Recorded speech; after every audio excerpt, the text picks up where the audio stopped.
아이고, 내 팔자야. 바보의 첩이라니.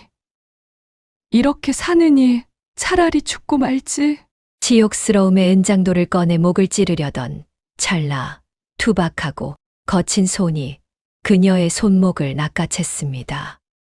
그냥 죽기엔 밤이 너무 짧지 않소? 고개를 드니 보이는 건 멍청한 바보 달수가 아니라 촛불 아래 번뜩이는 짐승 같은 사내의 눈빛. 방구석 요강을 뒤집어 쓰고 놀던 이 남자가 갑자기 장롱 밑바닥을 뜯어내기 시작하는데 양반집 교수가 목격한 남편의 충격적인 정체, 그리고 그들이 꾸미는 목숨건 복수극이 지금 시작됩니다. 사연 시작 전 구독 한 번만 눌러주신다면 그곳으로 행운이 가득 깃들기를 바라겠습니다. 섣달금은 밤, 매서운 칼바람이 문풍지를 찢어댈 듯 불어대는 읍내 뒷골목이었지요. 투전판에는 자욱한 담배 연기가 자욱하게 피어오르고 욕설과 고함 소리가 밤하늘을 찢고 있었답니다. 이번엔 반드시 본전을 찾겠다. 윤 진사가 충혈된 눈으로 떨리는 손을 뻗어 가문의 마지막 자존심인 기와집 문서를 판돈 한가운데로 던져 넣었습니다. 그 모습이 어찌나 처량하던지 보는 사람 마음이 다 쓰라릴 지경이었지요. 패를 쪼는 짧은 정적이 흘렀습니다. 고리대금업자 왕 서방이 누런 이빨을 드러내며 승리의 패를 바닥에 탁 내리꽂자 윤 진사의 얼굴이 흑빛으로 변해버렸답니다. 이런, 또 졌구나. 왕 서방이 비릿한 웃음을 터뜨리며 윤 진사의 멱살을 움켜잡았습니다. 윤 진사, 이제 정말 털털이 거지꼴이 되었구나. 집까지 날렸으니 길바닥에서 얼어 죽을 셈이냐? 제발 한 번만 더 기회를. 기회는 개뼈다귀 같은 소리. 그런데 말이다. 왕 서방이 윤 진사의 귀에 대고 속삭였습니다. 내 딸 소혜를 내 5번째 첩으로 들여보내라. 그러면 빚을 모조리 탕감해 주겠다. 윤 진사가 벌떡 일어나 소리를 질렀습니다. 그건 안 된다. 내 눈에 흙이 들어가기 전엔 절대 안 돼. 거지 주제의 자존심은 대단하구나. 왕 서방의 눈빛이 비릿하게 번들거렸답니다. 자존심이 상한 왕 서방은 입꼬리를 비틀며 음흉한 미소를 지었지요. 그렇다면 내 딸을 천하의 바보 놈에게 시집 보내 가문의 씨를 말려버리겠다. 뭐시라. 동네에서 제일 유명한 바보 달수 말이다. 어떠냐, 고운 딸을 바보 새끼 시집 보내는 기분이. 왕 서방이 품에서 각서 한 장을 꺼내 윤 진사 앞에 들이밀었습니다. 그 종이에는 이미 바보 달수와의 혼인을 강요하는 내용이 빼곡히 적혀 있었답니다. 도장 찍어라. 안 그러면 오늘 밤 내 놈 목을 비틀어 버린다. 윤 진사가 두 손을 비비며 애걸했지요. 왕 서방님, 제발 다른 걸로. 소혜는 제 목숨보다 소중한 딸입니다. 그래서 더 재미있지. 고운 딸이 바보 새끼 밥상 차려주며 평생 썩어가는 꼴을 보라고. 패거리들이 윤 진사를 붙들고 억지로 인장을 찍게 했답니다. 붉은 인주가 각서에 찍히자 윤 진사는 땅을 치며 통곡했지요. 아이고, 내가 무슨 죄를 지었다고 이런 벌을 받는단 말이냐. 다음 날 이 소식을 들은 소혜가 방 안에서 은장도를 꺼내 자결하려 했답니다. 차라리 죽는 게 낫겠어요. 그때 늙은 아비가 방문을 열고 들어와 딸의 발목을 붙들며 애원했지요. 소혜야, 제발 아비를 살려다오. 네가 죽으면 아비도 따라 죽겠다. 소혜가 칼을 떨어뜨리며 아비를 부둥켜 안고 울었답니다. 아버지, 어찌 이런 일이. 다 아비가 못나서 그렇다. 제발 한 번만 참아다오. 혼례 당일이 되었지요. 왕서방은 자신의 청혼을 거절한 소해를 비웃기 위해 동네 거지와 월패들을 불러 모아 굿판을 벌이듯 소란을 피웠답니다. 자, 모두 모여라. 오늘은 고운 처녀가 바보 새끼한테 시집 가는 날이다. 하객들이 킬킬거리며 손뼉을 쳤지요. 사모관대를 삐딱하게 쓴 신랑 달수가 홀례상 앞에 나타났습니다. 달수가 코에서 줄줄 흘러내리는 콧물을 소매로 쓱 닦더니 홀례상에 올려진 삶은 닭다리를 뜯어 하객들에게 던지는 기행을 벌였답니다. 와하하, 닭다리다. 저런 미친놈을 봤나. 하객들이 기겁하여 이리저리 피하는 사이 왕서방은 상석에 앉아 술을 들이키며 소해의 파리한 얼굴을 탐욕과 조롱이 섞인 눈빛으로 훑어내렸답니다. 소해는 치욕스러움에 입술을 깨물어 붉은 피가 흘러내렸지만 가문의 빚을 갚기 위해 떨리는 손으로 바보 신랑에게 절을 올렸지요. 아이고, 저 고운 처녀가 저런 바보한테. 쯔쯔, 세상에 이런 일이 다 있나. 마을 사람들의 수군거림이 소해의 가슴을 애는 듯 했답니다. 혼례가 끝나자 가마꾼들이 비틀거리며 가마를 메고 달수의 허름한 초가집으로 향했답니다. 그 뒤로 마을 사람들의 수군거림이 꼬리표처럼 따라붙었지요. 저 처녀 팔자가 왜 저리 기구할까? 왕서방이 너무 심했어. 아무리 그래도 저건 사람 할 일이 아니야. 왕서방은 가마 행렬을 따라가며 바닥에 침을 뱉고는 뒤돌아서서 음흉한 미소를 지었답니다. 천한 바보의 수발을 들며 평생 썩어보라. 내 청혼을 거절한 대가를 딱딱히 치러라. 다 쓰러져가는 살인문 앞에 도착한 소해는 거미줄이 쳐진 처마를 올려다보며 이제 자신의 인생이 끝났음을 직감했답니다. 담장은 여기저기 허물어져 있고 마당에는 자풀이 무성하게 자라 있었지요. 달수는 가마에서 내리는 소해의 손을 잡는 대신 마당에 기어가는 개미를 구경하느라 쪼그리고 앉아 신부의 앞길을 막아섰답니다. 개미다. 개미가 줄줄이 가네. 달수가 개미를 따라 기어가는 모습을 보며 소해는 한숨만 푹 내쉬었지요. 가마꾼들이 황급히 가마를 내려놓고 떠나가자 소해는 홀로 낡은 살인문 앞에 서 있게 되었답니다. 달수는 여전히 바닥에 엎드려 개미 구경에 여념이 없었고요. 서방님, 들어가시지요. 소해가 조심스럽게 말을 걸었지만 달수는 대답 대신 개미를 손가락으로 콕콕 찔러대며 킬킬거렸답니다. 킥킥, 개미야, 어디 가니? 응? 소해가 치마를 들고 살인문을 밀어젖혔습니다. 문짝이 삐걱거리며 열리자 퀴퀴한 냄새가 확 풍겨 나왔지요.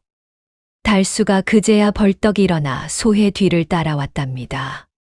신부다. 신부가 왔다. 달수가 손뼉을 치며 방방 뛰었지요. 소해는 그런 달수를 바라보며 가슴 속이 막막해졌답니다. 이제 정말 끝이구나. 이런 바보와 평생을 살아야 하는구나. 신방이라고 안내된 방은 퀴퀴한 곰팡이 냄새가 진동했고 벽지 곳곳은 찢어져 황토 흙이 그대로 드러나 있었답니다. 방 한 구석에는 낡은 이불 한 채가 덩그러니 놓여 있었고 문갑 하나가 기울어져 있었지요. 달수가 족두리를 쓴 채 앉아있는 소해에게 다가와 품 속에서 으깨진 삶은 감자를 꺼내 들이밀며 헤헤 웃었답니다. 신부야, 이거 맛있어. 먹어봐. 감자에는 달수의 손때가 묻어 있었고 군데군데 흙이 붙어 있었지요. 소해가 고개를 돌려 외면하자 달수는 삐친 신용을 하며 감자를 방바닥에 문지르기 시작했답니다. 왜 안 먹어? 맛있는데. 달수가 이불 위에서 콩콩 뛰기 시작했지요. 그 바람에 먼지가 폴폴 날려 소해가 기침을 했답니다. 문 밖에서는 왕서방이 심어놓은 동네 왈패들이 침을 발라 창호지에 구멍을 뚫고 신방을 훔쳐보며 킬킬거렸지요. 저 바보가 신부한테 뭘 하나 보자. 킥킥 재미있겠다. 수치심에 몸을 떨던 소혜는 은장도를 꺼내 저고리 속에 감추며 달수가 허튼 짓을 하면 혀를 깨물고 자결할 태세를 갖췄답니다. 달수가 갑자기 요강을 머리에 뒤집어 쓰고 장군 놀이를 하기 시작했답니다. 나는 천하무적 달수 장군이다. 어디 덤빌 놈 있나. 달수가 요강을 쓴 채 방 안을 뱅글뱅글 돌며 제 발에 걸려 넘어졌지요. 요강이 와장창 깨지며 물이 사방으로 튀었답니다. 아이고. 소혜가 놀라 일어나 엎질러진 물을 치우려 하자 달수는 그 모습이 재미있다며 손바닥을 치고 방을 또다시 뱅글뱅글 돌았답니다. 신부가 움직이네. 킥킥킥. 서방님, 제발 좀 가만히 계세요. 소혜가 간청했지만 달수는 들은 척도 안 했지요. 오히려 더 신이 나서 이불을 뒤집어 쓰고 귀신 놀이를 시작했답니다. 으흐흐, 나는 무서운 귀신이다. 문 밖의 왈패들이 배를 잡고 웃어댔습니다. 저 바보 정말 재미있네. 신부가 고생이 많겠어. 밤이 깊어 삼경이 되자 구경꾼들도 흥미를 잃고 하나둘 돌아갔답니다. 차가운 달빛만이 찢어진 문틈으로 들어와 방 안을 비췄지요. 달수도 지쳤는지 이불을 덮고 대자로 뻗어 코를 골기 시작했답니다. 드르렁, 드르렁. 그제야 소혜는 긴장을 풀고 소리 죽여 흐느끼며 부모님을 그리워했지요. 아버지, 어머니, 딸이 이렇게 처량한 신세가 되었어요. 소혜는 잠든 남편의 멍청한 얼굴을 내려다보며 자신의 기구한 팔자를 한탄하다가 지쳐서 벽에 기대어 쪽잠을 청했답니다. 그런데 한밤중에 정막을 깨고 살인문을 넘는 둔탁한 소리가 들려왔지요. 마당을 가로지르는 발소리가 신방 쪽으로 다가왔답니다. 소혜가 눈을 번쩍 뜨고 문 쪽을 주시하자 문구멍으로 누군가의 눈동자가 번뜩이며 방 안을 살피는 것이 보였지요. 누구지? 그것은 왕서방이 혹여나 소혜가 도망칠까 감시를 붙인 사병의 눈이었답니다. 사병이 문고리에 손을 대며 진입을 시도했지요. 공포에 질린 소혜가 비명을 지르려 입을 막는 순간 코를 골던 달수의 소리가 뚝 끊기고 방 안의 공기가 무겁게 내려앉았답니다. 달수는 자는 척하던 눈을 가늘게 뜨고 문 밖의 동태를 살피더니 이불 속에서 주먹을 꽉 쥐며 호흡을 가다듬었지요. 이상하다. 저 바보가 왜 갑자기? 소혜는 달수의 달라진 기운을 느끼며 당황했답니다. 낮에 보던 그 멍청한 바보가 아니라 마치 다른 사람 같았지요.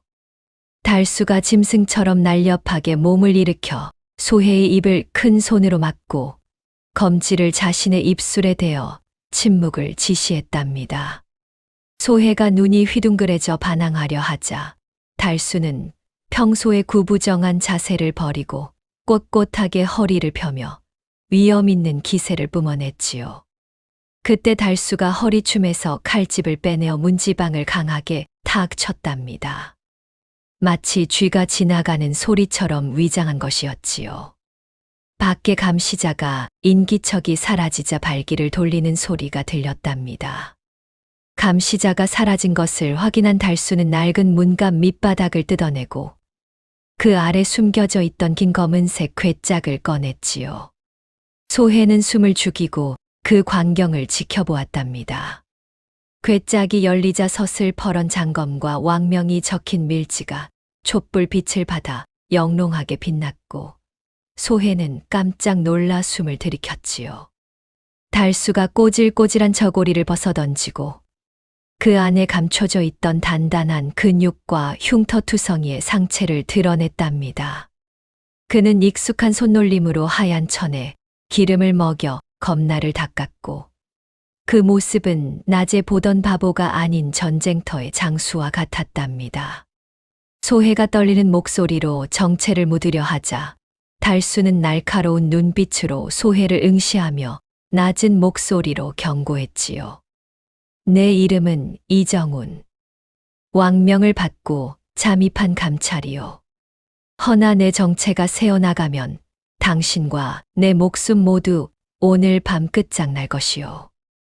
정훈의 서슬퍼런 기세에 압도된 소해는 주저앉았으나 그의 눈빛 속에 담긴 결기와 진정성을 읽어내고 고개를 끄덕였답니다. 그럼 당신은 정말로 그렇소. 사헌부에서 파견된 감찰이오. 왕 서방과 관아의 결탁고리를 끊기 위해 이곳에 왔소. 정훈이 긴장을 풀고 소해에게 자신의 잠입 수사 목적을 짧게 설명했답니다. 소해는 억울함과 안도감이 뒤섞인 눈물을 흘렸고 정훈은 거친 손으로 그녀의 눈물을 닦아주며 협조를 구했지요. 당신이 왕 서방의 집에 드나들며 내부의 눈이 되어 주어야 하오. 그놈들의 비리를 파헤칠 단서를 찾아야 하오. 정훈의 제안에 소해는 은장도를 만지작거리며 결심을 굳혔답니다. 제가 도울 수 있다면 왕 서방 때문에 우리 집안이 이 지경이 된 걸요. 소해가 떨리는 손으로 정훈의 손을 맞잡으며 지아비를 도와 집안과 고을을 구하겠노라 결연히 맹세했지요.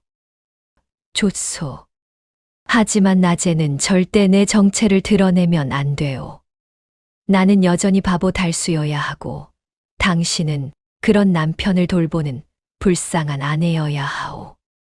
알겠어요, 서방님. 새벽 딸기 울 때까지 두 사람은 왕 서방의 감시망을 뚫고 정보를 교환할 은밀한 신호를 정하며 진정한 부부로서의 첫밤을 보냈답니다. 촛불이 꺼지고 방 안이 어둠에 잠기자 정훈은 다시 괴짝을 숨기고 바보 달수의 옷을 주섬주섬 입었지요. 내일부터는 연기가 시작되어 준비되었소. 소해가 고개를 끄덕이며 대답했답니다. 네, 서방님. 왕 서방이 우리를 얕잡아 보게 만들겠어요. 동틀녘 하늘이 희끄무레해지자 정훈은 다시 멍청한 표정을 짓고 콧물을 주르륵 흘렸지요. 그 모습이 어찌나 자연스럽던지 진짜 바보와 다를 바 없었답니다. 날이 밝자 정훈은 다시 콧물을 흘리며 마당을 뛰어다니고 소해는 그런 남편을 타박하는 척하며 빗자루로 등짝을 때리는 연기를 했답니다. 이 바보야, 또 어디서 굴러왔어? 킥킥, 신부가 화났네. 정훈이 일부러 넘어지며 흙투성이가 되자 동네 사람들이 혀를 찼지요. 저 처녀 정말 불쌍해. 저런 바보랑 어떻게 사나. 정훈은 동네 아이들과 어울려 놀면서 아이들이 부르는 노래 가사 속에 숨겨진 왕 서방의 밀수품 창고 위치 정보를 캐냈답니다.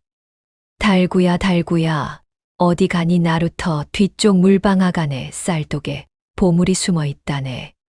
아이들은 그저 재미있는 노래로만 여겼지만 정훈은 그 속뜻을 단번에 알아차렸지요. 그는 배가 고프다며 나루터를 기웃거리다 짐꾼들에게 얻어맞는 척하며 밀수선이 들어오는 정확한 날짜와 시간을 엿들었답니다. 야, 이 바보야, 여기서 뭐해? 짐꾼이 정훈의 등을 밀치자 정훈은 일부러 자빠지며 울음을 터뜨렸지요. 으앙, 아파. 그 틈에 정훈은 짐꾼들의 대화를 놓치지 않고 들었답니다. 내일 밤 이경이면 배가 들어온다더라. 조심해야 해.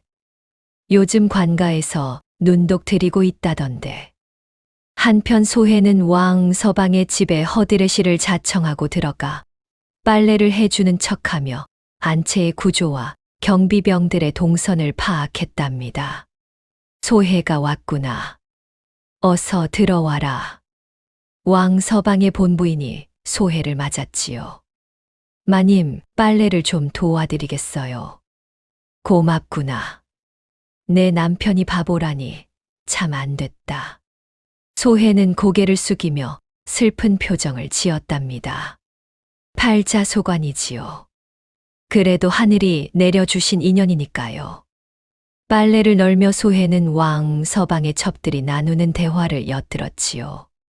서방님이 안방 자개장 속에 뭘 숨겨두셨다더라. 쉿! 그런 소리 함부로 하는 게 아냐. 들리면 큰일 나. 소해는 왕 서방이 진짜 장부를 안방 자개장 속 비밀 공간에 숨겨둔다는 사실을 알아냈답니다. 해질녘 정우는 땔감을 구한다는 핑계로 뒷산에 올라가 관아와 왕 서방 집을 내려다보며 도주로를 미리 파악했지요. 여기서 보니 한눈에 들어오는구나. 정우는 지형지물을 머릿속에 그려넣으며 작전을 세웠답니다. 밤이 되면 두 사람은 호롱불 밑에 앉아 각자 알아온 정보를 맞추며 치밀한 작전 지도를 완성해 나갔지요. 그러면 밀수품 창고는 나루터 뒤쪽이고, 네, 그리고 진짜 장부는 안방 자개장 속에 있어요. 정우는 검은 복면을 쓰고 담을 넘어 관아의 무기고를 확인했고, 녹슨 무기들 대신 밀수된 신무기가 가득함을 확인했답니다. 역시 그놈들이 무기까지 빼돌렸구나. 소해는 집 밖 막루 역할을 자처하며 술라군이 지나갈 때마다 부엉이 소리를 내어 정운에게 신호를 보냈지요. 부엉, 부엉. 그 신호를 들으면 정운은 재빨리 그림자 속으로 숨어버렸답니다. 거사 전날 밤 소해는 왕 서방의 집에 잠입하여 술에 취한 경비병들이 조는 틈을 타 안방으로 스며들었답니다. 지금이 기회야. 소해가 발끝으로 살금살금 걸어가니 마루가 삐걱거렸지요. 왕 서방이 코를 골며 잠들어 있는 방문이 살짝 열려 있었답니다. 떨리는 손으로 자개장을 뒤지던 소해는 이중 바닥을 찾아내었고 마침내 뇌물 내역이 빼곡히 적힌 진짜 장부를 품에 넣었지요. 이거로군. 그런데 소해가 빠져나오는 순간 왕 서방이 잠꼬대를 하며 몸을 뒤척였답니다. 누구야? 소해의 간이 떨어질 뻔했지요. 그녀는 기지를 발휘해 빵 모서리에 숨어서 쥐 소리를 냈답니다. 찍찍, 찍찍. 아, 쥐 새끼가. 왕 서방이 다시 코를 골기 시작하자 소해는 조심조심 방을 빠져나왔지요. 무사히 돌아온 소해가 장부를 건네자 정우는 감탄하며 주먹을 불끈 쥐었답니다. 부인의 담력이 천하제일이오. 이걸로 놈들의 죄를 낱낱이 밝혀낼 수 있소. 정운이 장부를 펼쳐보니 관리들과 주고받은 뇌물의 내용이 자세히 적혀 있었지요. 사또가 받은 돈이 이렇게나 많다니. 정우는 내일 있을 환갑잔치가 놈들을 일망타진할 기회임을 직감하고 마패를 닦으며 마지막 준비를 마쳤답니다. 내일이면 모든 게 끝나오. 각오는 되었소. 네, 서방님. 무슨 일이 있어도 끝까지 함께 하겠어요. 소해는 정화수를 떠놓고 남편의 무운을 빌었고 마을 어귀에는 폭풍 전야의 무거운 긴장감이 감돌았답니다. 그날 밤 정우는 마지막으로 바보 달수의 옷을 입으며 중얼거렸지요. 내일이면 이 연기도 끝이구나. 소해가 정운의 어깨에 손을 올리며 말했답니다. 고생 많으셨어요, 서방님. 아니요. 이제 시작이요. 정의를 세우는 일은 언제나 험난한 법이요. 두 사람은 서로를 바라보며 든든한 마음을 다졌답니다. 내일이면 왕 서방과의 마지막 승부가 벌어질 것이었지요. 새벽 공기는 차갑고 맑았고 멀리서 달구름 소리가 들려왔답니다. 긴긴 밤이 지나고 드디어 결전의 날이 밝아오고 있었지요. 날이 밝자 정우는 다시 콧물을 흘리며 마당을 뛰어다니고 소혜는 그런 남편을 타박하는 척하며 빗자루로 등짝을 때리는 연기를 했답니다. 이 바보야, 또 어디서 굴러왔어. 킥킥, 신부가 화났네. 정훈이 일부러 넘어지며 흙투성이가 되자 동네 사람들이 혀를 찼지요. 저 처녀 정말 불쌍해. 저런 바보랑 어떻게 사나. 왕 서방이 너무 심했어. 꽃 같은 처녀를 바보한테 시집 보내다니. 정우는 동네 아이들과 어울려 놀면서 아이들이 부르는 노래 가사 속에 숨겨진 왕 서방의 밀수품 창고 위치 정보를 캐냈답니다. 달구야 달구야, 어디 가니 나루터 뒤쪽 물방아간에 쌀독에 보물이 숨어 있다네. 아이들은 그저 재미있는 노래로만 여겼지만 정우는 그 속뜻을 단번에 알아차렸지요. 나루터 뒤쪽 물방아간. 그곳에 밀수품을 숨겨뒀구나. 그는 배가 고프다며 나루터를 기웃거리다 짐꾼들에게 얻어맞는 척하며 밀수선이 들어오는 정확한 날짜와 시간을 엿들었답니다. 야, 이 바보야, 여기서 뭐해? 짐꾼이 정훈의 등을 밀치자 정훈은 일부러 자빠지며 울음을 터뜨렸지요. 으앙, 아파. 그 틈에 정훈은 짐꾼들의 대화를 놓치지 않고 들었답니다. 내일 밤 이경이면 배가 들어온다더라. 조심해야 해. 요즘 관가에서 눈독 들이고 있다던데. 왕 서방이 단단히 당부했잖아. 아무한테도 들키면 안 된다고. 정우는 속으로 쾌재를 불렀지요. 내일 밤이구나. 드디어 꼬리를 잡겠어. 한편 소혜는 왕 서방의 집에 허드레시를 자청하고 들어가 빨래를 해주는 척하며 안채의 구조와 경비병들의 동선을 파악했답니다. 소혜가 왔구나. 어서 들어와라. 왕 서방의 본부인이 소혜를 맞았지요. 마님, 빨래를 좀 도와드리겠어요. 고맙구나. 내 남편이 바보라니 참 안 됐다. 그래도 착한 마음씨는 변하지 않는구나. 소혜는 고개를 숙이며 슬픈 표정을 지었답니다. 팔자소관이지요. 그래도 하늘이 내려주신 인연이니 잘 모셔야죠. 빨래를 널며 소혜는 왕 서방의 첩들이 나누는 대화를 엿들었지요. 서방님이 안방 자개장 속에 뭘 숨겨두셨다더라. 쉿, 그런 소리 함부로 하는 게 아냐. 들리면 큰일 나. 그래도 궁금하지 않아. 그렇게 소중하게 간수하는 걸 보니 보물인가 봐. 소혜는 왕 서방이 진짜 장부를 안방 자개장 속 비밀 공간에 숨겨둔다는 사실을 알아냈답니다. 저기에 증거가 있구나. 해질녘 정우는 땔감을 구한다는 핑계로 뒷산에 올라가 관아와 왕 서방 집을 내려다보며 도주로를 미리 파악했지요.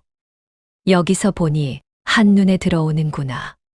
저쪽으로 빠지면 북쪽 고개로 나갈 수 있고. 정우는 지형지물을 머릿속에 그려 넣으며 작전을 세웠답니다. 밤이 되면 두 사람은 호롱불 밑에 앉아 각자 알아온 정보를 맞추며 치밀한 작전 지도를 완성해 나갔지요.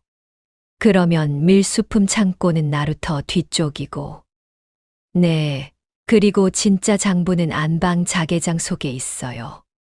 내일 밤 이경에 배가 들어온다고 하니 그때가 기회겠소. 정우는 검은 복면을 쓰고 담을 넘어 관아의 무기고를 확인했고 녹슨 무기들 대신 밀수된 신무기가 가득함을 확인했답니다. 역시 그놈들이 무기까지 빼돌렸구나. 이런 증거까지 있다니. 소혜는 집 밖 막루 역할을 자처하며 술라군이 지나갈 때마다 부엉이 소리를 내어 정운에게 신호를 보냈지요. 부엉, 부엉. 그 신호를 들으면 정운은 재빨리 그림자 속으로 숨어버렸답니다. 거사 전날 밤, 소해는 왕 서방의 집에 잠입하여 술에 취한 경비병들이 조는 틈을 타 안방으로 스며들었답니다. 지금이 기회야. 소해가 발끝으로 살금살금 걸어가니 마루가 삐걱거렸지요. 왕 서방이 코를 골며 잠들어 있는 방문이 살짝 열려 있었답니다. 떨리는 손으로 자개장을 뒤지던 소해는 이중 바닥을 찾아내었고 마침내 뇌물 내역이 빼곡히 적힌 진짜 장부를 품에 넣었지요. 이거로군. 드디어 찾았어. 그런데 소해가 빠져나오는 순간 왕 서방이 잠꼬대를 하며 몸을 뒤척였답니다. 누구야? 거기 누구 없나? 소해의 간이 떨어질 뻔했지요. 그녀는 기지를 발휘해 빵 모서리에 숨어서 쥐 소리를 냈답니다. 찍찍, 찍찍. 아, 쥐 새끼가. 시끄럽게. 왕 서방이 다시 코를 골기 시작하자 소해는 조심조심 방을 빠져나왔지요. 무사히 돌아온 소해가 장부를 건네자 정우는 감탄하며 주먹을 불끈 쥐었답니다. 부인의 담력이 천하제일이오. 이걸로 놈들의 죄를 낱낱이 밝혀낼 수 있소. 정운이 장부를 펼쳐보니 관리들과 주고받은 뇌물의 내용이 자세히 적혀 있었지요. 사또가 받은 돈이 이렇게나 많다니.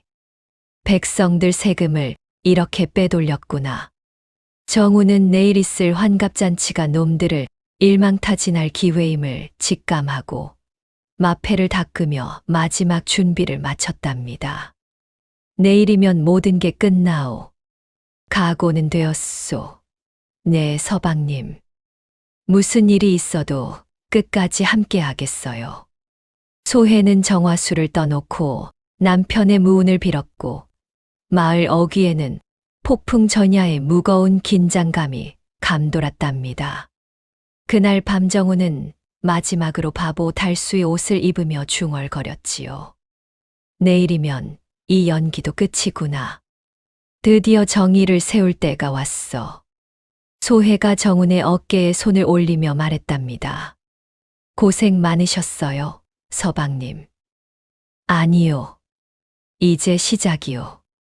정의를 세우는 일은 언제나 험난한 법이지만 부인과 함께라면 못할 게 없소. 두 사람은 서로를 바라보며 든든한 마음을 다졌답니다. 내일이면 왕 서방과의 마지막 승부가 벌어질 것이었지요. 새벽 공기는 차갑고 맑았고 멀리서 달구름 소리가 들려왔답니다. 긴긴 밤이 지나고 드디어 결전의 날이 밝아오고 있었지요. 왕 서방의 환갑잔치가 열리는 날, 마당에는 돼지 머리와 비단이 산처럼 쌓였고 기생들의 노랫가락이 담장을 넘어 울려 퍼졌답니다. 사또와 고을 유지들은 상석에 앉아 백성들의 고혈로 짠 술을 마시며 한양의 뒷배에게 보낼 상납금을 점검했지요. 올해는 제법 많이 모았구만. 그렇소. 왕 서방 덕에 우리도 배불리 먹는구려. 백성들이야 굶어 죽든 말든 상관없지. 킥킥킥. 그들이 킬킬거리며 웃어대고 있을 때였답니다. 갑자기 누더기를 걸친 정운이 잔치상 위로 뛰어들며 소리를 질렀지요. 나도 술 한 잔 주시오. 배고파요. 술잔이 와장창 엎어지고 음식이 사방으로 튀면서 난장판이 되었답니다.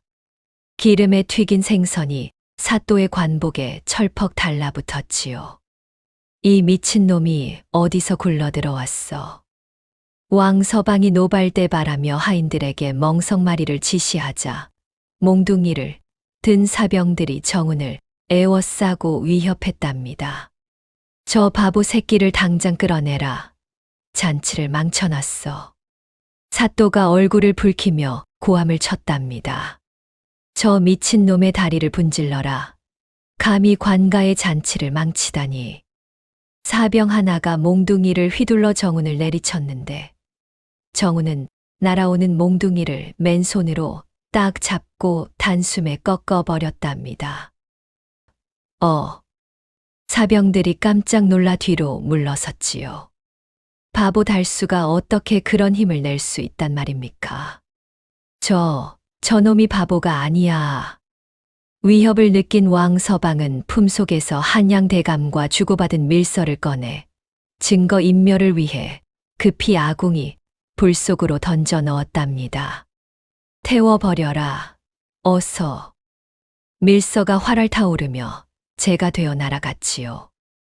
왕서방이 안도의 한숨을 내쉬며 비릿하게 웃었답니다. 이제 증거는 없다.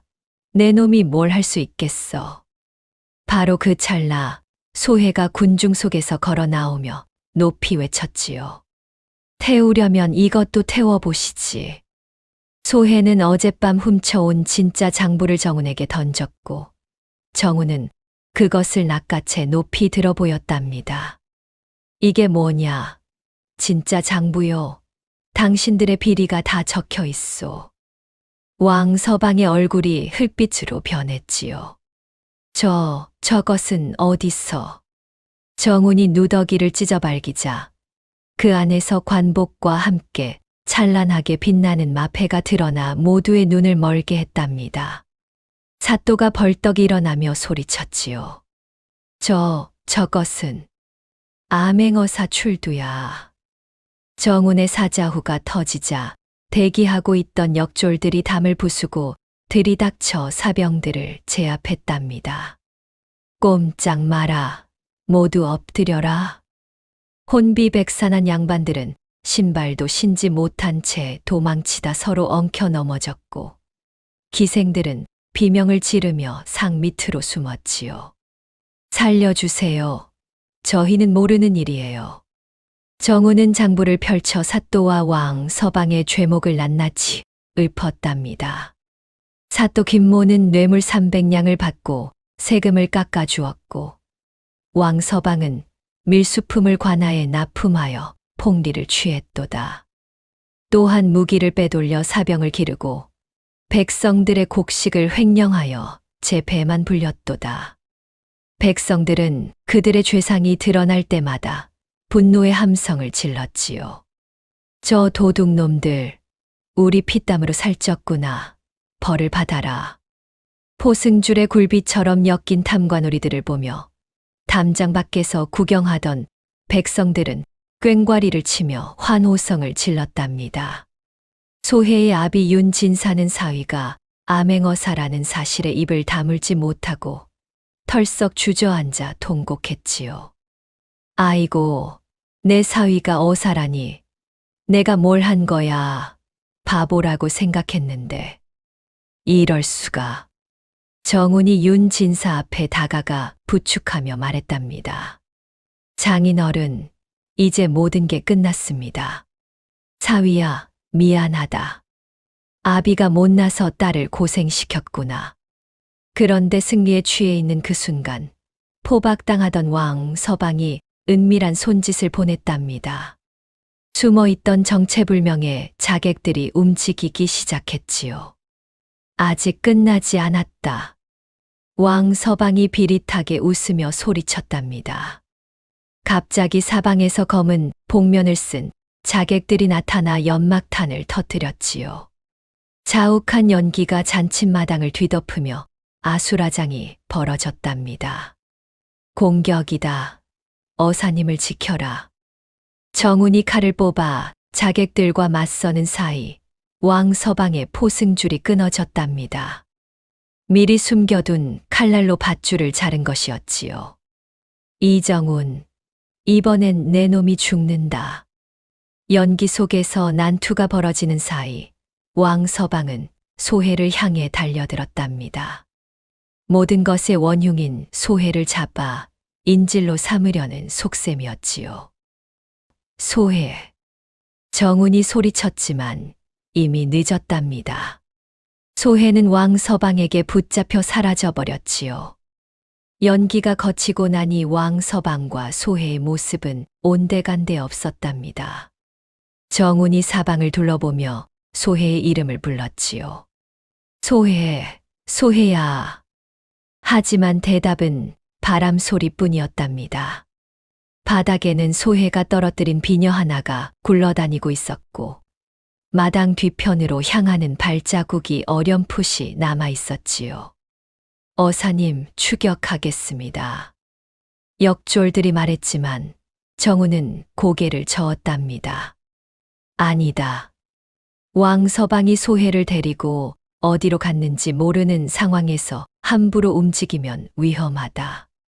불길한 예감에 휩싸인 정운이 급히 집으로 달려갔으나 안방문은 활짝 열려 있고 방 안은 엉망으로 어지럽혀져 있었지요. 소해, 소해야. 아무리 불러도 대답이 없었답니다.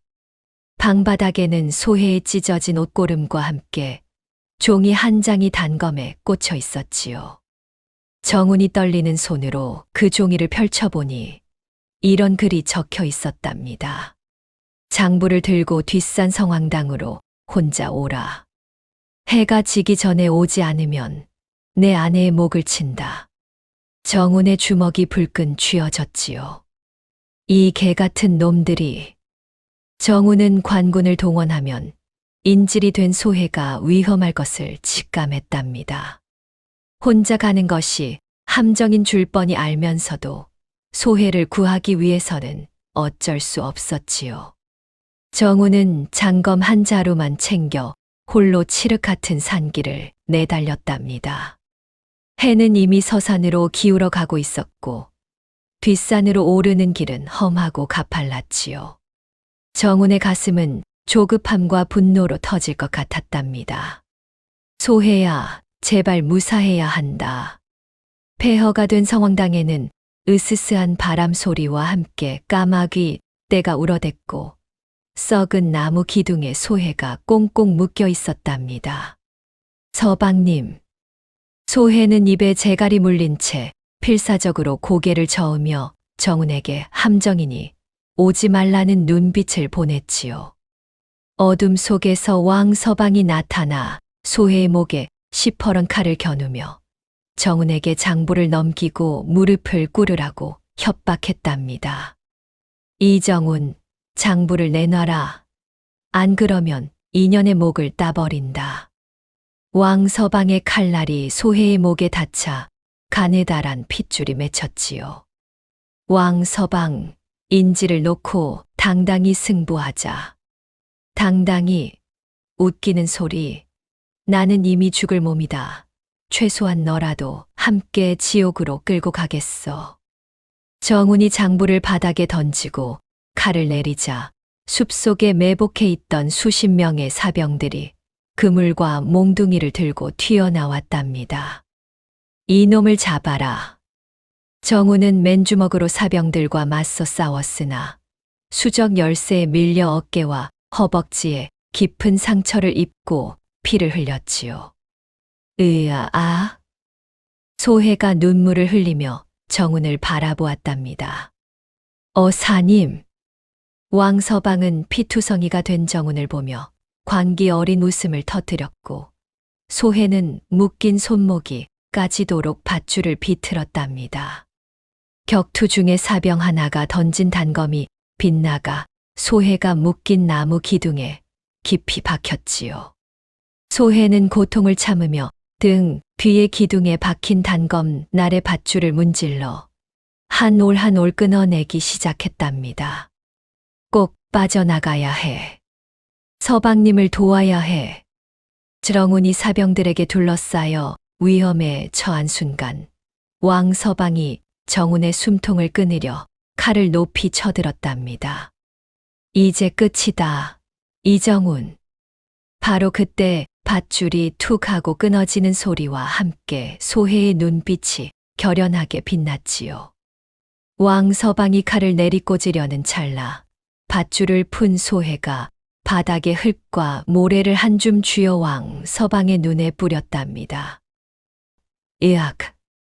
왕 서방이 비명을 지르며 눈을 감고 칼을 허공에 휘두르자 정우는 그 틈을 놓치지 않고 바닥을 박차고 일어났지요. 정운의 발차기가 왕 서방의 명치를 강타했고 왕 서방은 뒤로 나뒹굴며 들고 있던 칼을 놓쳤답니다. 인연이 어떻게? 소해는 굴러온 칼을 발로 차 멀리 절벽 아래로 떨어뜨리고 주변에 있던 돌덩이를 들어 왕 서방이 일어나지 못하게 위협했지요. 움직이지 마세요. 정우는 피를 흘리면서도 왕 서방의 멱살을 잡아 일으켜 세우고 주먹을 높이 치켜들었답니다. 이 주먹은 백성들의 분노다. 정운의 주먹이 왕 서방의 얼굴을 가격하자 왕 서방은 나뒹굴며 땅바닥을 굴렀지요. 대장인 왕 서방이 쓰러지자 남은 사병들이 겁을 먹고 주춤거렸고 소해는 기지를 발휘해 성황당 입구의 장작더미를 무너뜨려 그들의 퇴로를 막았답니다. 도망갈 생각 마세요. 때마침 정운이 미리 약속해둔 신호탄을 쏘아 올렸던 관군들이 횃불을 들고 산을 올라와 성황당을 포위했지요. 포위다. 항복하라. 도망갈 곳이 없어진 사병들은 무기를 버리고 투항했고 왕 서방은 바닥을 기며 목숨만 살려달라고 비굴하게 애원했답니다. 제발 살려주시오. 다시는 못된 짓 안 하겠소. 이제 와서 그런 소리를. 정우는 왕 서방을 밧줄로 꽁꽁 묶어 관군에게 넘기고 비틀거리는 몸을 이끌고 소해에게 다가갔지요. 부인의 기지가 나를 살렸소. 정운이 소해를 끌어안자 소해는 찢어진 치마폭으로 남편의 상처를 지혈하며 참았던 눈물을 쏟았답니다. 서방님, 많이 다치셨어요. 괜찮소. 이제 모든 게 끝났소.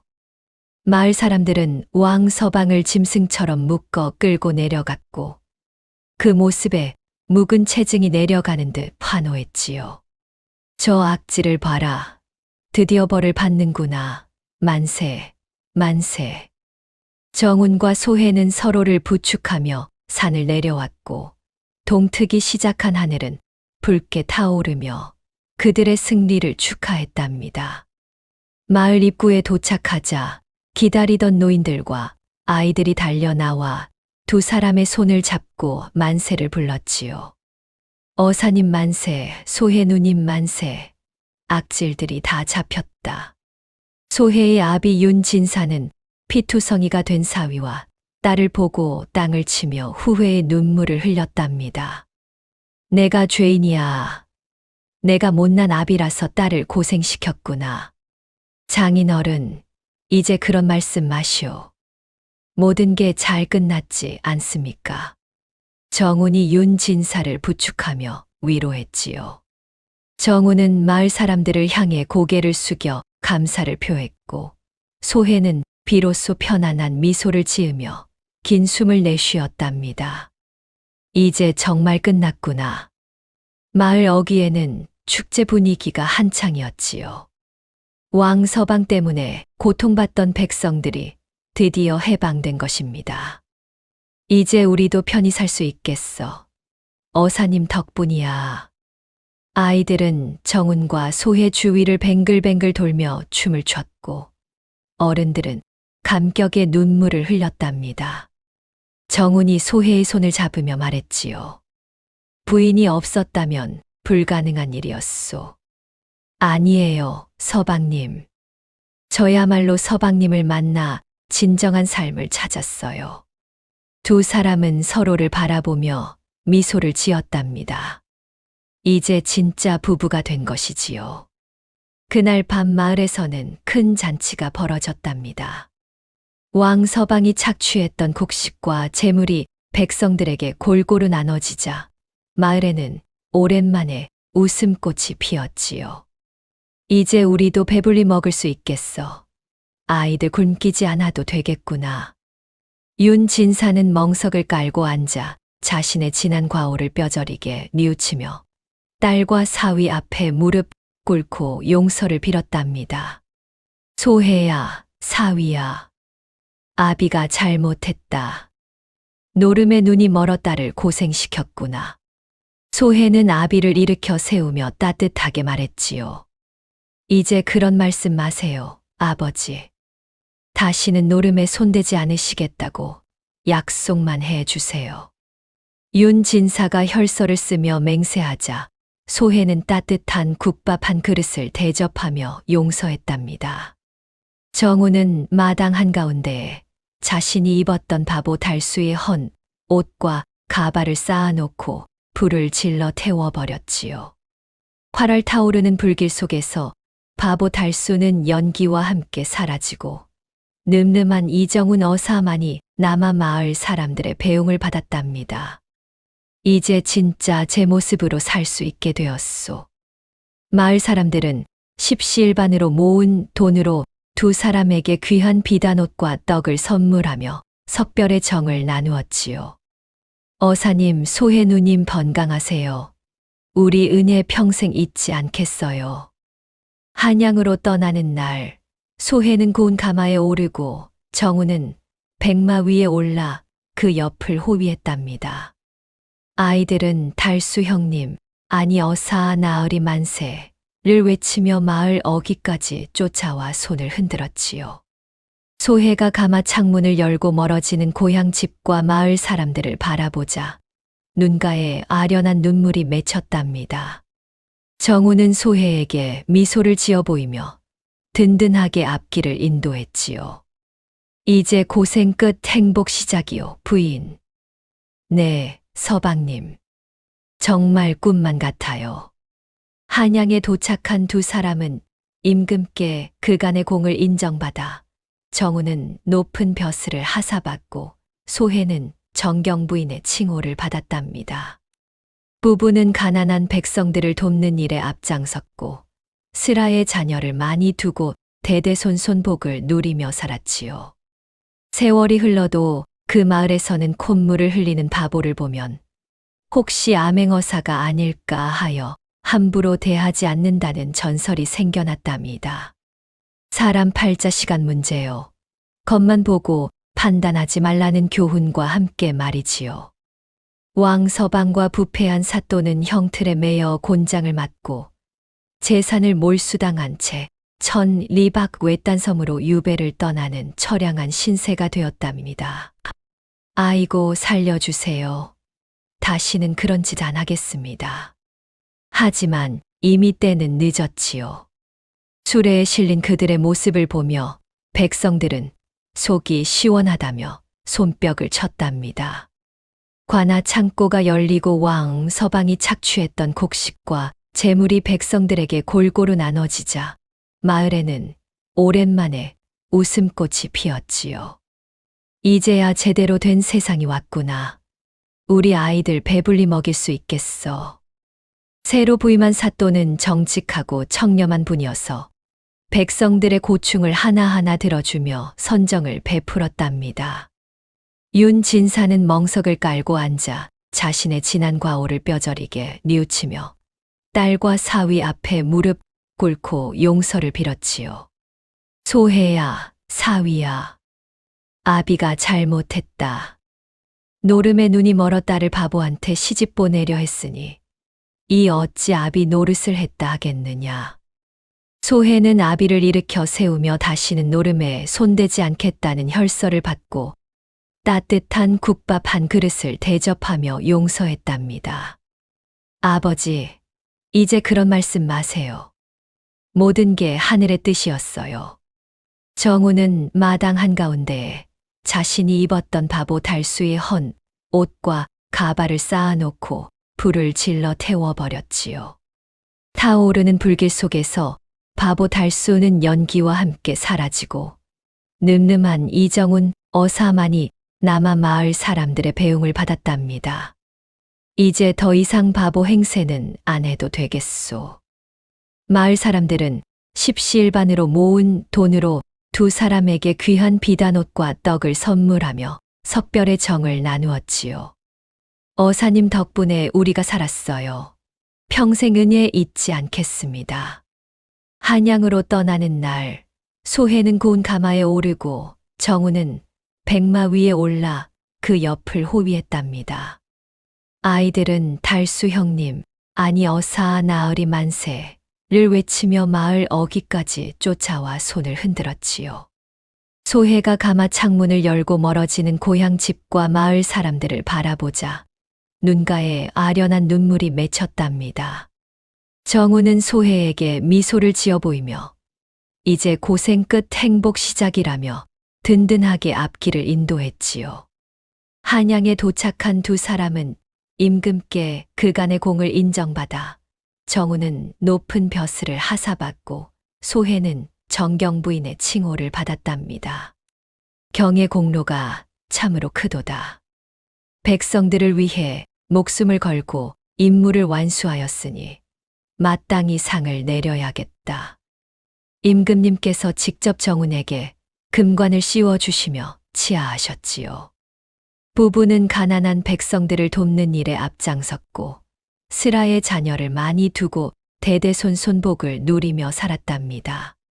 정우는 벼슬자리에 있으면서도 백성들의 어려움을 늘 마음에 새기고 불의를 보면 참지 못하는 성품은 변하지 않았지요. 소해는 양반 부인이 되었지만 지난날의 고생을 잊지 않고 어려운 이웃들을 도우며 선행을 베풀었답니다. 우리가 받은 은혜를 다른 사람들에게도 나누어 주어야지요. 두 사람의 첫째 아들은 아버지를 닮아 정의로운 마음을 가졌고 딸은 어머니처럼 지혜롭고 착한 마음씨를 지녔답니다. 세월이 흘러도 그 마을에서는 콧물을 흘리는 바보를 보면 혹시 암행어사가 아닐까 하여 함부로 대하지 않는다는 전설이 생겨났지요. 저 사람도 혹시 어사님이 아닐까? 겉모습만 보고 판단하면 안 되겠어. 마을 사람들은 정운 어사의 이야기를 자손 대대로 전해 내려가며 사람을 겉모습으로 판단하지 말라는 교훈을 새겼답니다. 어느 해 가을, 백발이 성성한 정운과 소해가 그 마을을 다시 찾았지요. 마을 사람들은 옛 은인을 알아보고 너나 할 것 없이 달려 나와 반겼답니다. 어사님이시다, 소해 마님이시다. 정우는 마을 어귀에 서서 옛 추억을 떠올리며 말했지요. 이곳에서 참된 사랑을 얻었고 백성들의 소중함도 배웠소. 소해도 남편의 손을 잡으며 고개를 끄덕였답니다. 정말 그래요. 고생도 많이 했지만 그 덕분에 진짜 행복이 무엇인지 알게 되었어요. 이야기꾼은 부채를 탁 접으며 마지막 말을 전했답니다. 사람 팔자 시간 문제요. 겉만 보고 판단 말라. 진정한 부부의 정과 정의로운 마음이야말로 세상을 바꾸는 힘이라는 것을 잊지 말지어다. 이렇게 정운과 소해의 이야기가 막을 내렸답니다. 노름빛 때문에 바보에게 시집간 양반집 규수가 겪은 파란만장한 운명, 그리고 그 속에서 피어난 진정한 사랑과 정의의 승리를 지켜보셨지요. 겉모습만으로 사람을 판단해서는 안 된다는 오래된 지혜가 이 이야기 속에 고스란히 담겨 있답니다. 바보라고 무시받던 달수가 알고 보니 나라를 위해 목숨을 거는 암행어사였고 약한 여자라고 여겨졌던 소해가 남편과 함께 악을 물리치는 용감한 동반자였던 것처럼 말이지요. 세상에는 아직도 많은 정운과 소해들이 살아가고 있을 것입니다. 어려운 상황에서도 서로를 믿고 의지하며 정의로운 마음을 잃지 않는 사람들이 말이지요. 우리도 그들처럼 겉모습에 속지 않는 지혜로운 눈과 어떤 시련이 와도 굴복하지 않는 강한 마음을 가져야겠습니다. 오늘의 이야기가 당신의 마음에 작은 울림을 드렸다면 앞으로도 따뜻하고 행복한 이야기들로 찾아뵐 수 있도록 구독과 좋아요를 눌러주세요. 그리고 사연의 주인공을 위한 따뜻한 말씀도 댓글로 부탁드립니다. 당신의 오늘이 인생 최고의 하루가 되길 응원하겠습니다. 감사합니다.